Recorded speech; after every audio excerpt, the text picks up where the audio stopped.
June 15, 1944, Saipan, Mariana Islands. The jungle was alive with sound and tension. The air was thick with humidity, and the smell of salt carried inland from the restless Pacific. The rhythmic crash of waves against the volcanic cliffs mixed with the distant rumble of artillery, fire, and the constant whisper of wind through the palm trees. Every sound carried the pulse of war. Yet beneath it all was a strange, living stillness, waiting, as if the island itself held its breath. Inside a dimly lit bunker carved deep into the rocky hillside, Lieutenant Commander Yoshio Yamamoto leaned forward, headphones pressed tight against his ears. His uniform clung to him in the stifling heat, sweat dripping from his temples as static crackled through the receiver. Then, faintly, voices began to emerge from the sea of noise. American voices. His eyes narrowed in focus, his hand moving quickly across the paper as he jotted down fragments of sound. But the words made no sense. They were not English, not Spanish, not any language he had ever heard. The rhythm was strange, the tone unfamiliar, and the syllables seemed to twist and roll like wind through canyon stones.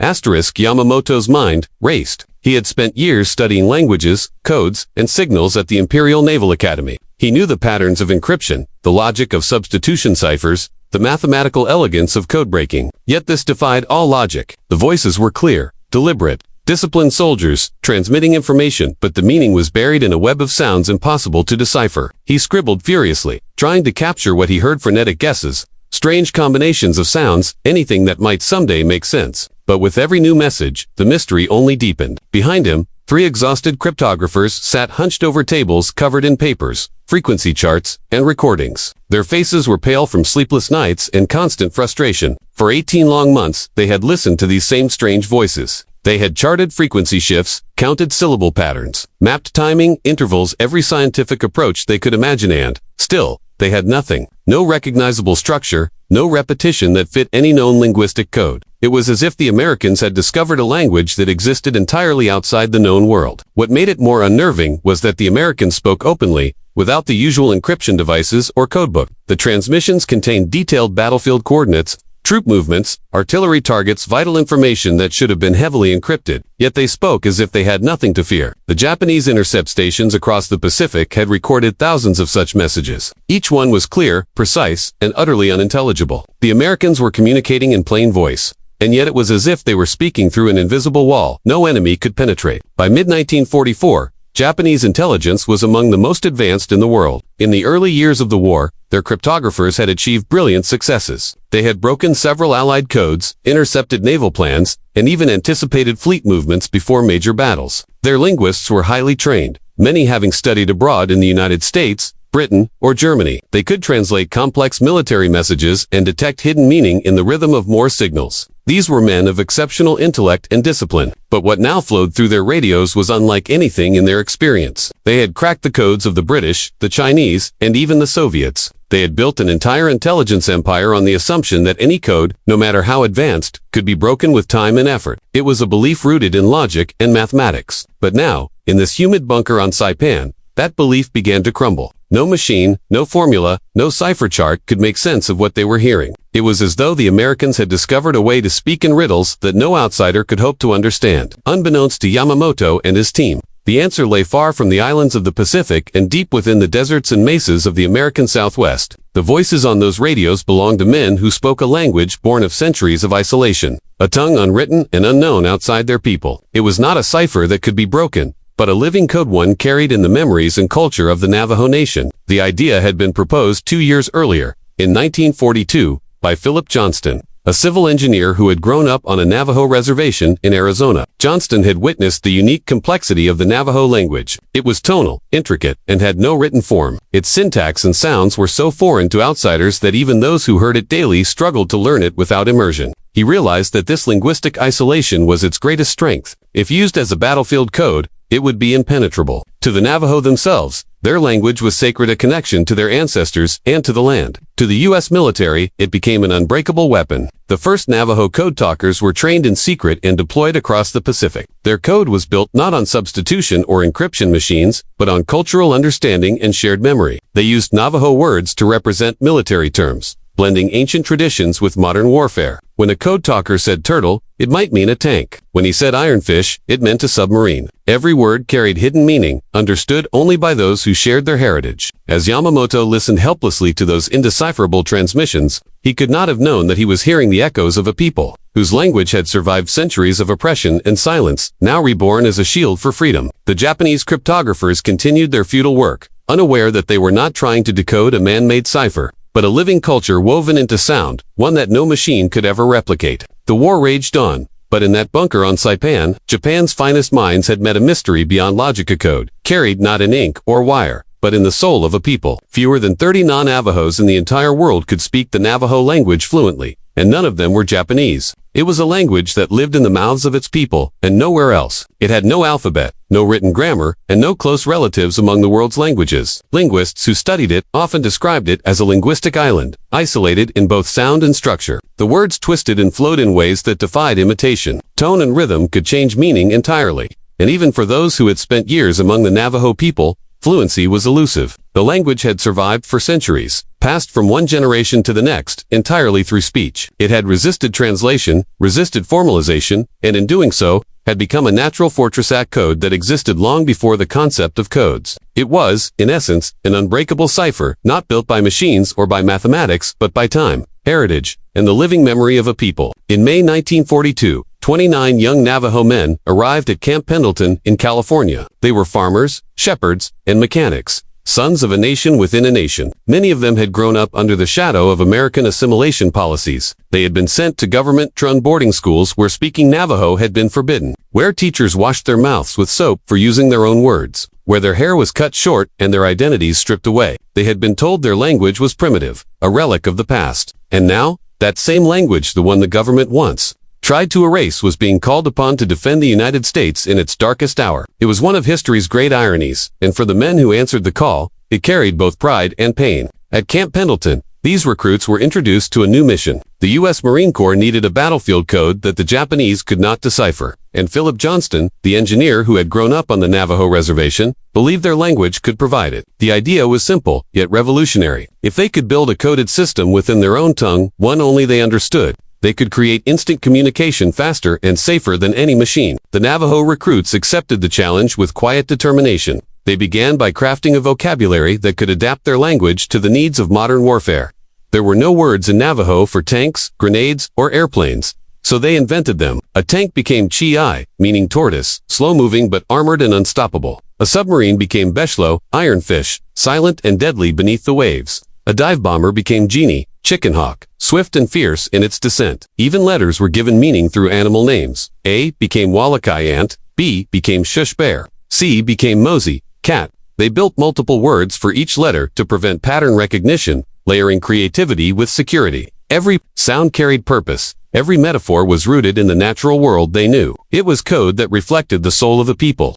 The beauty of the system lay in its simplicity and speed. Where machine ciphers took half an hour to encode and decode a single message, the code talkers could transmit the same information in seconds. On the battlefield, that difference meant life or death. Their messages could summon artillery strikes, guide reinforcements, or redirect entire battalions with precision. On islands scattered across the Pacific Guadalcanal, Tarawa, Iwo Jima, the sound of the Navajo language echoed through the chaos of war. As bombs fell and bullets tore through the air, the calm, rhythmic voices of the code talkers carried over the radio waves, relaying information with the confidence of men who knew they could be heard by allies and yet understood by no enemy. The Japanese intercepted everything. Their listening posts filled reels of recordings with strange syllables and sounds they could not place. They tried to analyze them, to map their frequencies, to detect repetition or hidden patterns. They played the transmissions backward, suspecting the Americans might be disguising English words in reverse. They compared recordings from different battles, looking for consistencies in tone and structure. They even consulted with linguists and scholars, searching for any trace of this mysterious tongue in Asian or Pacific dialects. Some believed it might come from the Philippines or from a small island tribe. Some forgotten culture drafted into the Allied war effort. Every hypothesis failed. Every effort to decode the voices led to the same conclusion. It was unlike anything they had ever heard. Lieutenant Commander Yoshio Yamamoto, who had once broken American codes with meticulous precision, sat among his cryptographers in disbelief. He had studied at the University of California, Berkeley. He spoke perfect English. He understood encryption, substitution, and the mathematics of language. He had spent his career mastering the art of breaking secrets. But this was different. As he listened to the recordings of the Navajo voices, he realized he was facing something far beyond code. It wasn't a puzzle to be solved. It was a culture-made sound. Each word carried a weight of meaning, a rhythm shaped by centuries of oral tradition. To him, it was chaos. To the Navajo, it was clarity. No amount of education or analysis could bridge that gap. In that bunker on Saipan, Yamamoto felt the crushing weight of irrelevance. His brilliance, his training, his reputation, none of it mattered against a force that was not technological, but human. The Japanese intelligence community grew increasingly desperate. Reports circulated through their command, suggesting that perhaps the Americans had developed a new form of machine encryption that mimicked human voices. The transmissions were too consistent, too rapid, too precise to be ordinary speech. Yet when the war ended, an Allied intelligence shared the truth. The revelation left them stunned. What they had believed to be mechanical perfection was in fact the work of living men speaking freely in their native language. After Japan's surrender, captured intelligence officers were interrogated about their experiences. Many spoke of the Navajo code with a strange mix of frustration, humility, and admiration. Major General Seizu Arizui, chief of intelligence for the Imperial Army, admitted candidly, "We never cracked it. We couldn't even identify the language." Another officer confessed that their teams had wasted months attempting to analyze it as a machine-generated cipher.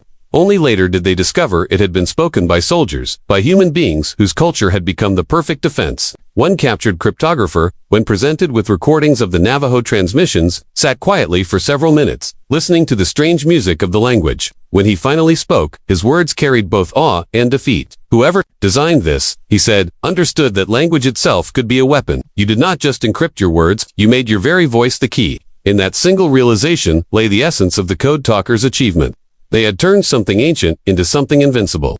Their voices, once silenced by the schools that tried to erase them, now carried commands that could move armies and decide battles. The Navajo language, shaped by centuries of survival, had become the one thing the enemy could neither understand nor destroy. It was more than a code, it was a living symbol of resilience, identity, and the quiet power of a people who spoke their truth into history and changed the course of a world at war. You encrypted your identity, and in doing so, you carried into battle something far greater than any weapon. That identity, Native American, Indigenous, born of the land itself, became the unspoken power behind every transmission. The Japanese could not have anticipated that the very voices coming through their intercepted signals belonged to the descendants of the first peoples of the continent.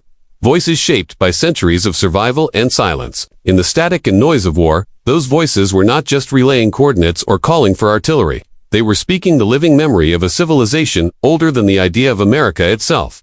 The Navajo language was more than sound. It was landscape, history, and spirit woven together. Every syllable carried echoes of the desert wind, the shape of the canyons, the rhythm of ancient prayers once whispered to the stars. When those words flowed across the radios of the Pacific, they carried not only orders, but identity transformed into armor. Japan had expected a modern, mechanical enemy, a nation of machines, steel, and mathematical logic. What they faced instead was something they could never calculate. The Americans had reached deep into their own diversity and found genius in places no empire had ever thought to look. The Japanese empire believed its power came from unity, from the perfect synchronization of one people, one language, one culture. Its soldiers fought with the conviction that homogeneity was strength, that differences weakened a nation. The United States, by contrast, was built on contradiction and chaos. It was a country of immigrants, freed slaves, and native peoples, stitched together by compromise and conflict. Its armies reflected that same disorder. Men from farms, from cities, from reservations, from every walk of life. To the Japanese, it seemed a weakness, but the Navajo code talkers proved it was the opposite. America had taken its diversity, its jumble of identities and languages, and turned it into a weapon that could never be imitated. By the end of the war, over 400 Navajo code talkers had served with the Marines. They fought in nearly every major campaign across the Pacific, Guadalcanal, Tarawa, Saipan, Iwo Jima, Okinawa. Their voices carried through the thunder of artillery and the whine of planes overhead, weaving a web of communication so secure that not a single message was ever decoded. Not once. Their system never failed. Even under fire, even as shells exploded around them, they transmitted calmly and clearly, their words precise and unflinching. Commanders came to depend on them completely. The Navajo code talkers became the invisible nerves of the battlefield, transmitting thought into action at the speed of speech. The Japanese cryptographers continued their desperate attempts to understand the strange transmissions. They filled notebooks with transcribed syllables, drew charts of sound patterns, and ran endless analyses through their listening stations. But the mystery only deepened. Some believed it to be a machine-generated voice. Others thought it might be an obscure Pacific dialect. No one could imagine that it was a Native American language, a tongue that had survived centuries of attempted eradication, now carrying the lifeblood of Allied communication. The psychological effect on Japanese intelligence was immense. For years they had taken pride in their mastery of code breaking. They had broken Chinese ciphers, British transmissions, Soviet communications. But now they faced an enemy whose strength was not based on technology but on humanity itself. This was not a code to be solved, it was an identity to be understood. And understanding was impossible without living that identity, without belonging to the culture that had shaped it. For Lieutenant Commander Yoshio Yamamoto, who had once been praised as one of Japan's finest cryptographers, this realization came as a quiet devastation. His mind, trained in logic and analysis, was powerless against a force that was born from history, not from numbers. In his later years, Yamamoto spoke softly of this experience, not with resentment but with respect. "We believed we could break any code," he said, "but they did not give us a code to break. They gave us a language that belonged to a people we did not know existed. How do you fight that? You cannot." Those words carried a weight beyond defeat, they carried recognition. He understood that the Americans' victory in communication had not come from superiority in machines, but from the untamed richness of human culture, from the depth of voices his empire had never imagined. When the war ended, the Navajo code talkers returned home quietly. There were no parades waiting for them, no medals pinned to their chests, no speeches honoring their service. Many returned to reservations where the same government they had fought for still denied them full citizenship. Some could not vote. Some came home to poverty and discrimination. The irony was cruel. They had used their language to save a nation that had once tried to erase it, and they could not even tell their families what they had done. The code they had created remained classified for decades, locked away as one of the most closely guarded secrets of the war. Their silence continued long after the guns stopped firing. It was not until 1968 that the program was finally declassified. Only then did the world learn what the Navajo code talkers had accomplished. Yet, even with recognition came humility. Many of the original 29 had already passed away by the time Congress awarded them the gold medal in 2001. Those who remained alive accepted the honor with quiet dignity, knowing that their true reward had been something far greater, the survival of their language, the validation of their identity. For decades, they had carried that legacy silently, as if the war had never ended. Some never spoke of it again. Others taught their grandchildren the language that had once been forbidden, knowing that it was their greatest inheritance. In classrooms and homes across the Navajo Nation, the words that had once saved soldiers on distant islands began to be spoken again, not in secrecy, but with pride. The Japanese defeat at Saipan and Iwo Jima was more than a military loss. It was a revelation that the Americans' greatest weapon was adaptability. Their strength lay not in uniformity but in difference. They had turned diversity into strategy, improvisation into doctrine. The Navajo code talkers were living proof that genius could emerge from voices the world had tried to silence. Their code was unbreakable not because it was complicated, but because it was true. It was the truth of a people who had survived genocide, forced relocation, and the erasure of their culture. It was the truth of a language that refused to die. When their voices rose through the static of the Pacific, they were not just sending military orders. They were declaring existence.